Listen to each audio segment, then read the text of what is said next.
We are all holding on to something, a dream we refuse to let go of, a relationship we know is over, a version of ourselves that no longer exists. We cling to control, convinced that if we just try hard enough, if we plan, predict, and perfect, then maybe, just maybe, we can avoid pain. But here's the truth. The more we hold on, the more we suffer. Think about it. How much of your stress, your anxiety, your frustration comes from trying to control something outside of yourself?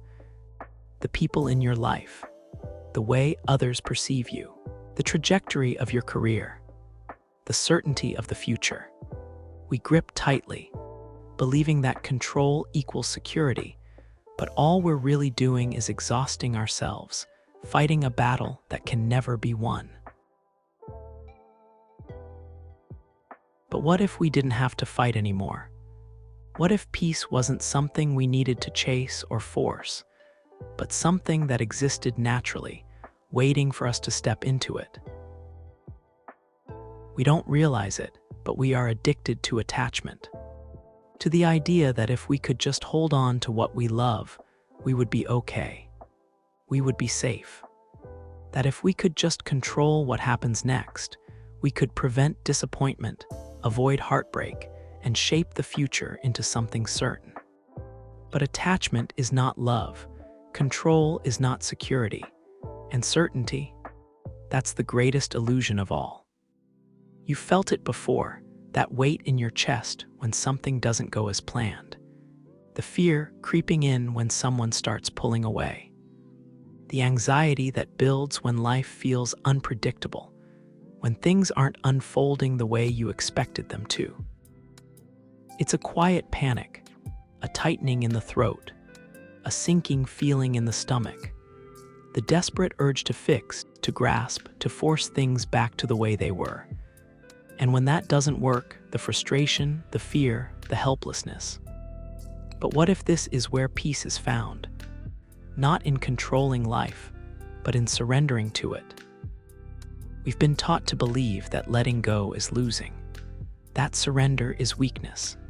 That if we stop trying so hard, we'll fall apart. But what if letting go is the bravest thing you could ever do? What if it's the only way to truly live? Imagine a clenched fist. This is how most of us go through life, gripping tightly, afraid to loosen our hold, convinced that if we let go, we will lose everything. But in that tension, in that desperate need to cling, we create our own suffering. We exhaust ourselves. We resist what is. We make life heavier than it has to be. Now imagine an open palm. Nothing is being forced. Nothing is being clutched. Things come and go naturally, freely, without resistance. This is non-attachment. It doesn't mean you stop caring. It doesn't mean you don't love deeply, work hard, or dream big. It simply means you stop believing that your happiness, your peace, your worth depend on things outside of you. It means you stop gripping so tightly to what was never meant to be controlled.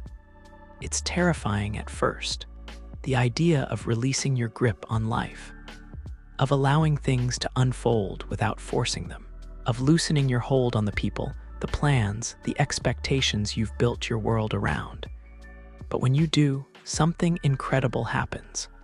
The weight lifts, the fear softens, the anxiety fades, and in its place, something you've been searching for all along, a quiet, unshakable freedom.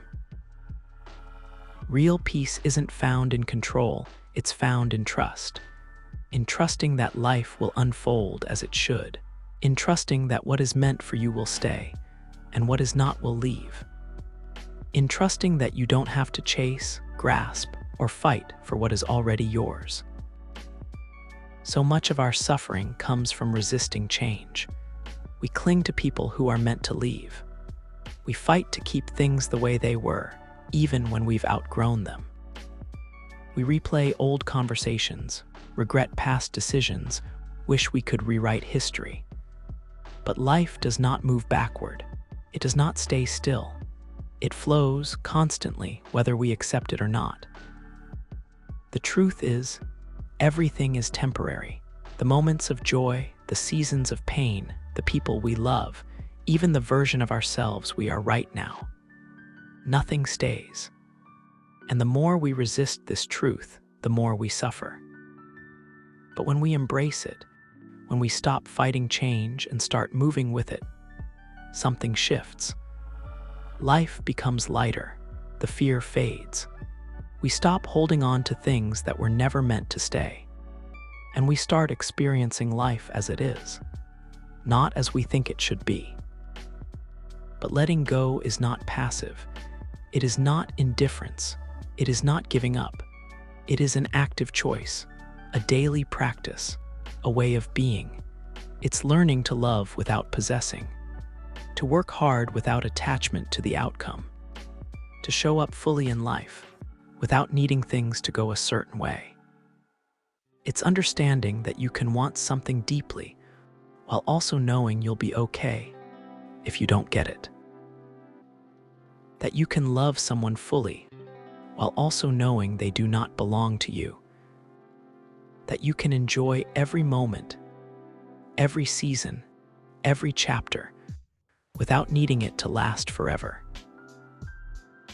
This is the paradox of non-attachment. The less you grip, the more life flows. The less you force, the more things fall into place. The less you fear losing, the freer you become. Right now, there is something you are holding on to, a thought, a worry, a person, an outcome. Something that is taking up space in your mind, in your heart. Something that, if you're honest with yourself, is making life heavier than it needs to be. Ask yourself, what would happen if you let it go? Would you lose something, or would you set yourself free? You don't have to have all the answers right now. You don't have to fix everything in this moment. But you can start. You can take a deep breath. You can loosen your grip. You can trust that whatever is meant for you will stay, and whatever isn't was never yours to begin with. Because in the end, true peace doesn't come from holding on. It comes from knowing when to let go.